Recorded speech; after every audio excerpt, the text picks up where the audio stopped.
Pendant des siècles, on a cru que l'Amazonie était un territoire vierge, une jungle sauvage, brute, primitive.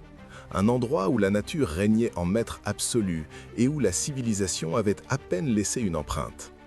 On avait tort.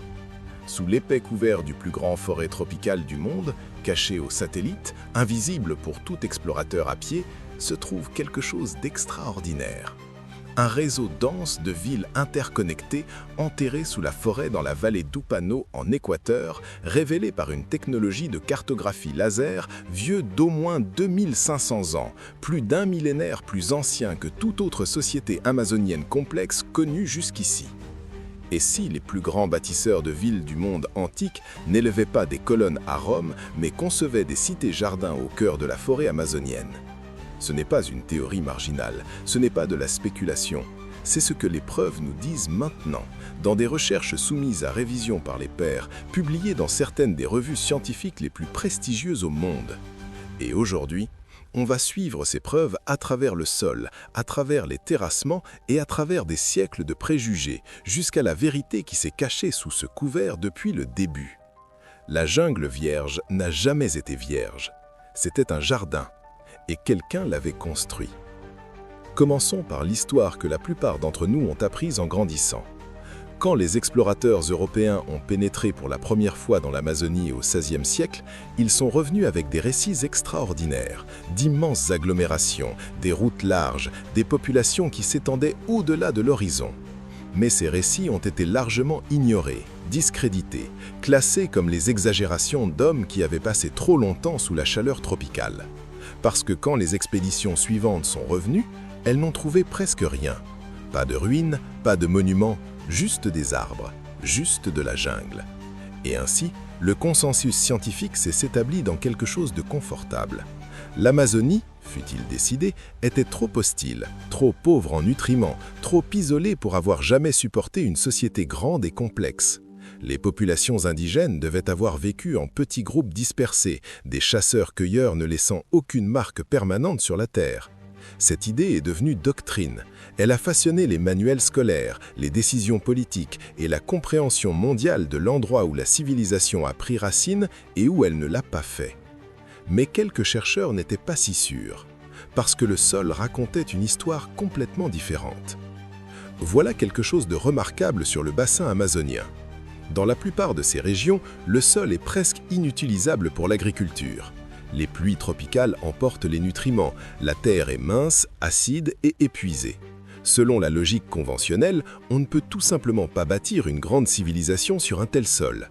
Et pourtant, dispersés à travers l'Amazonie en taches qui ne suivent aucun patron naturel, on trouve une sorte de sol qui n'existe nulle part ailleurs sur Terre. Sombre, riche, incroyablement fertile. Un sol chargé de charbon de bois, d'eau, de fragments de poterie et de matière organique.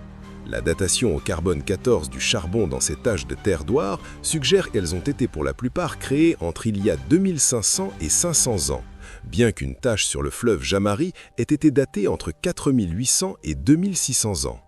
Les scientifiques l'appellent terra preta, en portugais terre noire, et elle n'est pas naturelle. La terra preta a été fabriquée en ajoutant un mélange de charbon de bois, d'eau, de poterie brasée, de compost et de fumier au sol amazonien de basse fertilité.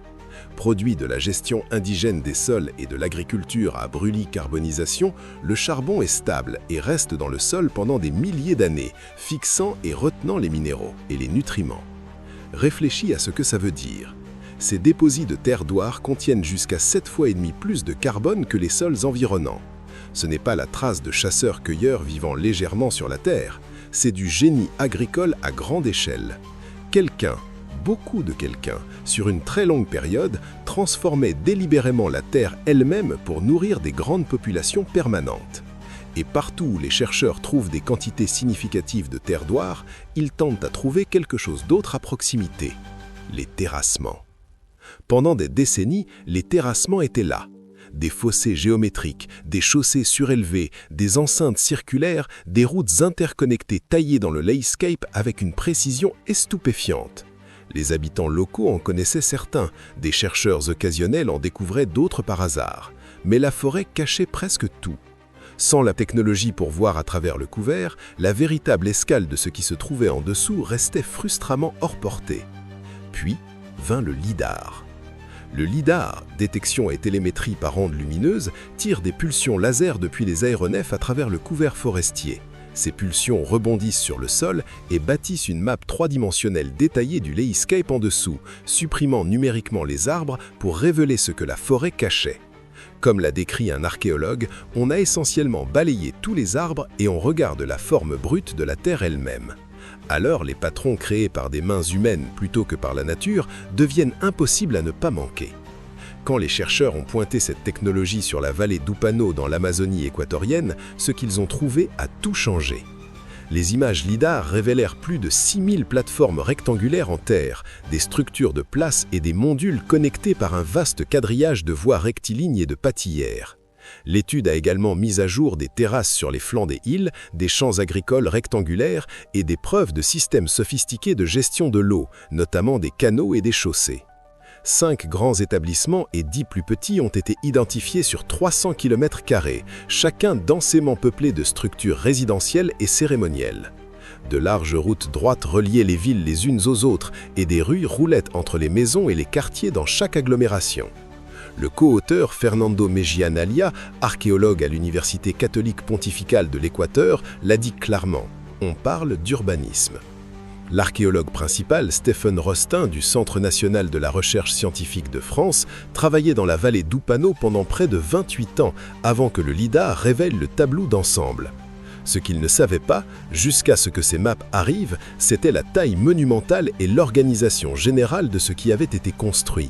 Sa réaction quand les données se rendirent pour la première fois, un seul mot, « Waouh !» Il l'a appelé un cadeau pour un archéologue. Et la comparaison avec Rome, avec les Mayas, avec les grandes civilisations du monde antique, ce n'est pas une exagération.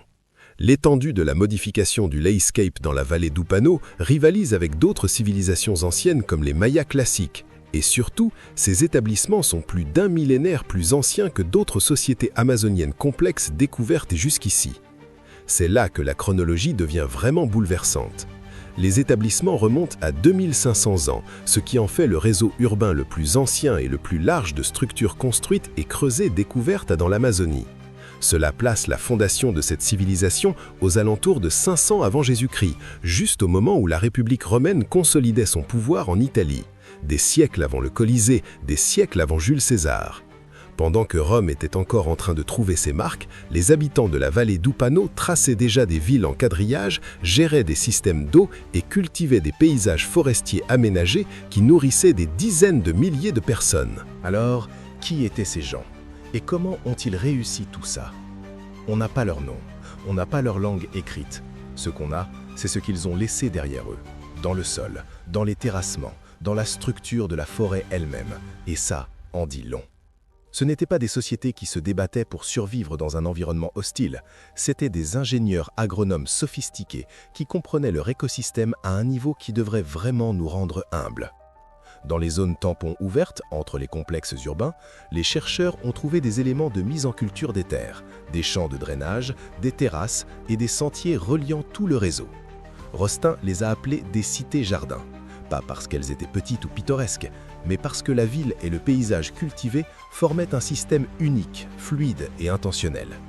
Les terrassements servaient simultanément plusieurs objectifs. Certains géraient l'eau, canalisant les précipitations, empêchant les inondations, créant des champs agricoles qui restaient productifs même pendant la saison des pluies. Les routes étaient des chaussées surélevées, conçues pour rester praticables toute l'année.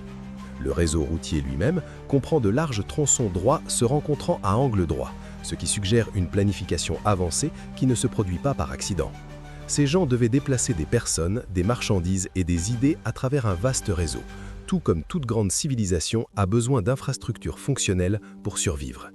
Ce n'étaient pas des gens primitifs à la merci de la nature, ils en étaient les maîtres, de façon que la science moderne commence à peine à totalement déchiffrer. C'est la question qui exige une réponse honnête. Pourquoi l'a-t-on manqué pendant si longtemps? Une partie de la réponse, comme on l'a établi, est purement technologique. Sans lidar, la forêt gardait ses secrets parfaitement. Mais la technologie n'explique qu'une partie du retard. Les histoires orales étaient là. Les communautés indigènes de toute l'Amazonie portent depuis longtemps la connaissance de ces endroits, des histoires d'ancêtres qui ont construit, qui ont cultivé, qui ont organisé des sociétés complexes. Ces récits étaient disponibles, ils n'ont été largement pas pris au sérieux. Et cela pointe vers une vérité plus difficile à avaler. Le mythe de l'Amazonie vierge n'était pas simplement une erreur scientifique innocente, c'était en partie un récit comme à Dieu. Si aucune grande civilisation n'avait jamais existé ici, alors rien d'important n'avait été perdu, rien d'important n'avait besoin d'être protégé. Comme l'a formulé le co-auteur Antoine d'Horizon, ça change complètement la façon dont on voit les cultures amazoniennes. La plupart des gens imaginent de petits groupes vivant dans des huttes et déclairant de la terre. Ce que les preuves montrent à la place, c'est que les peuples anciens vivaient dans des sociétés urbaines complexes avec des routes, des places et des quartiers. Ce vieux cadrage avait des conséquences réelles, et il en a encore, parce qu'en ce moment, la densité la plus élevée des sites de terrassement découverts se situe en dehors des zones protégées, précisément dans les régions de l'Amazonie faisant face aux régions de déforestation les plus élevées. Certains des sites archéologiques non fouillés les plus importants de la Terre disparaissent avant même qu'on puisse les documenter. On n'a pas seulement manqué cette histoire, en certains cas, on est en train de l'activement détruire. Alors, où en sommes-nous ? Le dossier archéologique n'est plus en train d'émerger. Il est soumis à révision par les pairs, répliqué et s'élargit avec chaque nouvelle étude. Les auteurs eux-mêmes ont conclu que l'urbanisme jardinier de la vallée du Pano fournit une preuve supplémentaire que l'Amazonie n'est pas la forêt vierge qu'elle a été dépeinte comme étant. Ce qui est exigé de nous maintenant, c'est une expansion authentique et inconfortable de la façon dont on définit la civilisation elle-même.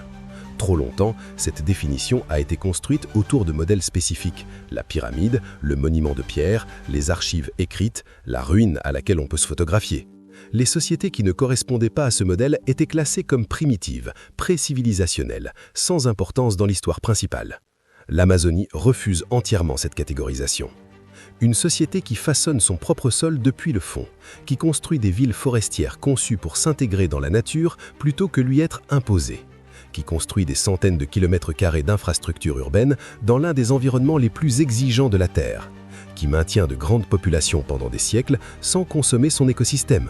Ce n'est pas primitif. À bien des égards, c'est peut-être plus sophistiqué et certainement plus durable que ce que l'on a passé des siècles à célébrer. Et qu'est-ce qui y a mis fin ? L'arrivée des Européens en 1492 a déclenché des vagues de maladies qui ont balayé des populations sans aucune immunité. Les meilleures estimations actuelles suggèrent un bilan d'environ 56 millions d'indigènes morts au début du XVIIe siècle, soit environ 90% de la population indigène précolombienne et près de 10% de toute la population mondiale de l'époque. Au moment où l'exploration européenne systématique de l'Amazonie a vraiment commencé, une grande partie de ce qui avait été construit était déjà en train de se décomposer dans la forêt. C'est pourquoi la jungle semblait vide à ceux qui venaient chercher. Elle n'était pas vide, elle était en deuil. Nous sommes partis d'un mythe, le mythe de l'Amazonie vierge, l'idée que ce vaste écosystème avait semble-t-il échappé à l'empreinte définissante de la civilisation humaine. Ce mythe est terminé. Ce que le sol nous dit, ce que les terrassements confirment, ce que les maps LIDAR rendent impossible à ignorer, c'est que l'Amazonie a été façonnée par des mains humaines pendant des millénaires, non pas par la conquête de la nature, mais à travers une relation avec elle si sophistiquée qu'on commence à peine à totalement déchiffrer. Les villes en quadrillage sont réelles, la terra preta est réelle, la chronologie, siècles avant le contact européen, rivalisant avec la complexité d'ancienne Rome, est réelle. Et ce que cela signifie pour notre compréhension de l'histoire humaine est véritablement profond. La civilisation n'a jamais été l'accomplissement exclusif des endroits où on nous a dit de chercher. Elle a grandi dans la jungle, elle a grandi dans le sol, elle a grandi dans des façons qui n'ont laissé aucun monument que l'on savait reconnaître, jusqu'à maintenant. L'Amazonie essaie de nous raconter son histoire depuis longtemps. On a enfin la technologie pour l'écouter. La question est de savoir si on a l'urgence et la volonté de tout entendre avant que davantage ne disparaissent pour toujours. Parce que quelque part sous ce couvert, il y a encore des villes qui attendent d'être trouvées. Et chacune que l'on découvre n'ajoute pas seulement un chapitre à l'histoire, elle réécrit tout le début.